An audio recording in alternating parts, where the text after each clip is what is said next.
Don't let YouTube decide what information you get. That's your choice. YouTube is deleting our videos and cuts you off from a source of honest reporting. Make sure you don't lose access to NTD's news content, and take a quick moment to subscribe to our newsletter so no matter what happens here, you'll keep your access to a trustworthy news source. It's the Sunshine State versus the Golden State. California and Florida have vastly different lockdown policies, but their virus numbers paint a similar picture. NTD's Christina Kim takes a closer look. Florida and California are on opposite coasts and have had largely opposite lockdown approaches. So when it comes to the pandemic, you wouldn't expect many similarities between the two. But take a look at their cases. According to the CDC, Florida has a total of 1.8 million cases. Adjusting this for population, this means over 8,400 cases per 100,000 people. There are 136 deaths per 100,000. Let's look at California. California has a total of 3.4 million cases. Putting this into context, it's 8,600 cases per 100,000 people and 120 deaths per 100,000. Johns Hopkins University data shows the number of cases as a percentage of the population. California's is roughly 8.8%, while Florida's is around 8.3%. Appearing on MSNBC Live, White House COVID-19 advisor Andy Slavitt was asked why California's numbers aren't that different from Florida, even though California is, quote, basically in lockdown. Look, there's so much of this virus that we think we understand, that we think we can predict, that's just beyond, a little bit beyond our explanation. California has been one of the strictest states since the pandemic. Governor Gavin Newsom implemented stay-at-home orders, limiting gatherings and shutting down businesses. Florida's Governor Ron DeSantis has taken a different approach. After issuing a lockdown order in April, DeSantis opened up, saying, quote, no lockdowns, no fines, no school closures. Slavitt didn't give any further explanation on why the states have similar virus trends, but he says that more masking, social distancing, and vaccines will lessen the spread and make the virus go away quicker. The White House advisor notes that variants make things harder to predict. Christina Kim, NTD News. An Oregon teachers training program says math has elements of white supremacy and racism. NTD's Christina Kim explores the Marxist origins of this ideology and the details of this, quote, anti-racist training program. Oregon's education department is promoting a training program to help teachers, quote, develop an anti-racist math practice. The program is funded by the Bill and Melinda Gates Foundation and partners with many education and math organizations.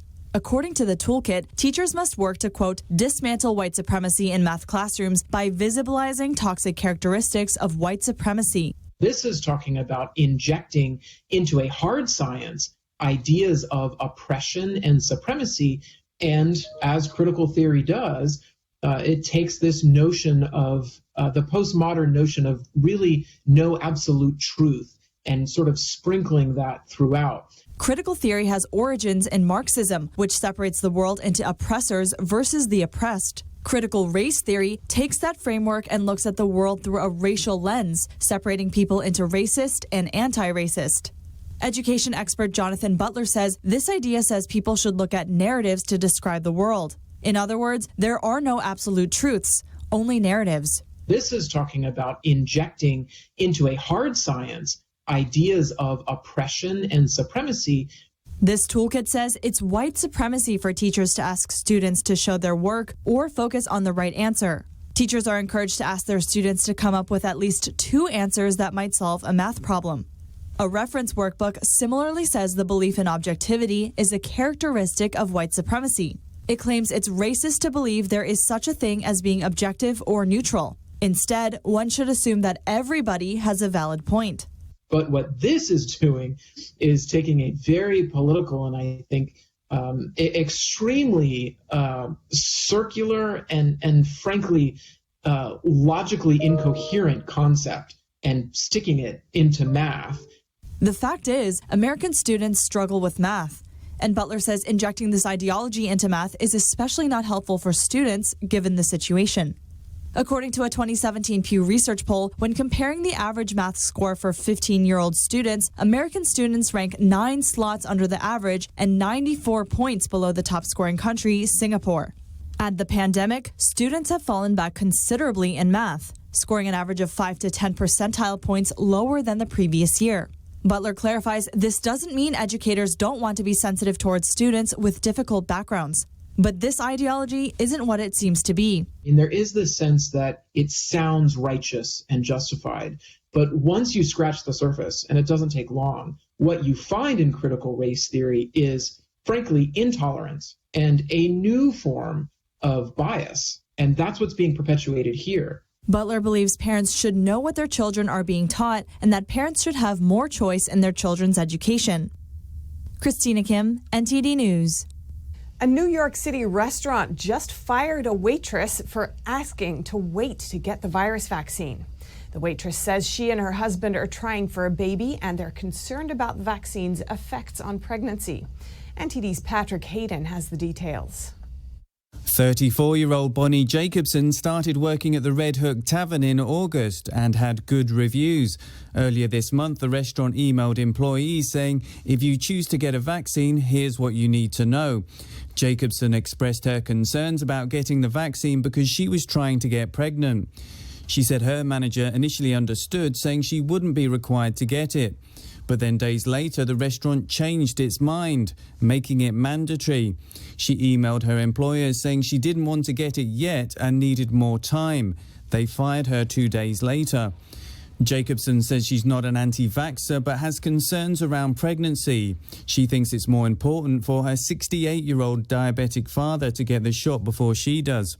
The CDC says the risk of mRNA vaccines to pregnant women and unborn children are unknown because they haven't been tested on pregnant women.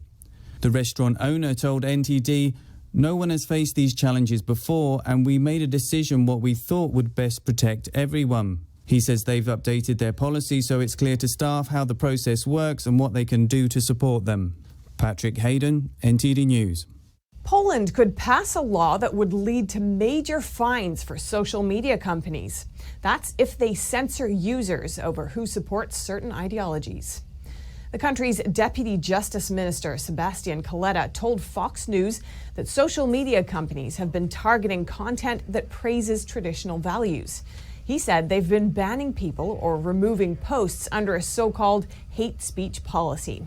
If the new law pass, any platform that restricts users for ideological reasons would face fines of $13.5 million unless the content in question is also illegal under Polish law. The country would set up an arbitration committee to oversee disputes. Kaleta said freedom of speech is not for anonymous moderators working for private companies to decide. He said that's what elected officials and the national body are for. With technology dominance, the U.S. has cards it can play in its relationship with China. And one of these cards is airplanes. NTD's Juliette Song and an aviation expert have the details. With the ongoing tension between China and the U.S., one expert is reminding Washington that it has a potential winning card, aviation technologies. That's because without American technology, Chinese airplanes can't fly.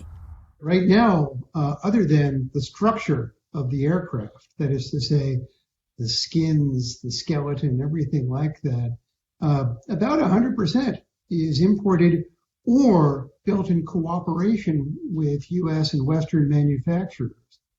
Abulafia says for an aircraft, the engines are all the muscles, and electronics controlling the plane is the brain. And all of these are basically Western designs, and in the case of the engines, outright imports from the U.S. He says it would be hard for China to create its own substitute.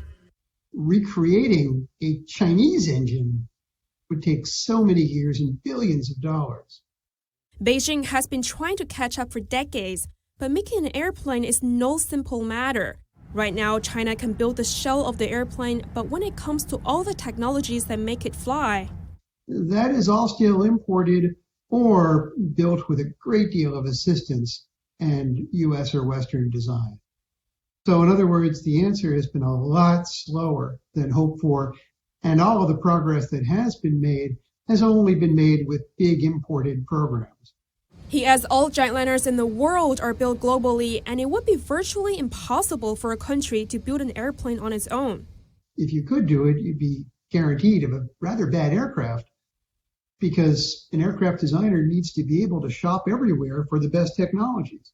So could China do it? Yes, probably in about 10 or 15 years with billions of dollars spent, and they would have a very bad aircraft as a consequence of that.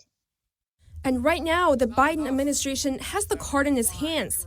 That's because last December, the Trump administration issued an order that makes it very difficult for U.S. companies to export aviation technologies to almost 60 Chinese companies. It remains to be seen if the Biden administration will keep the order in place. Juliet Song, NTD News.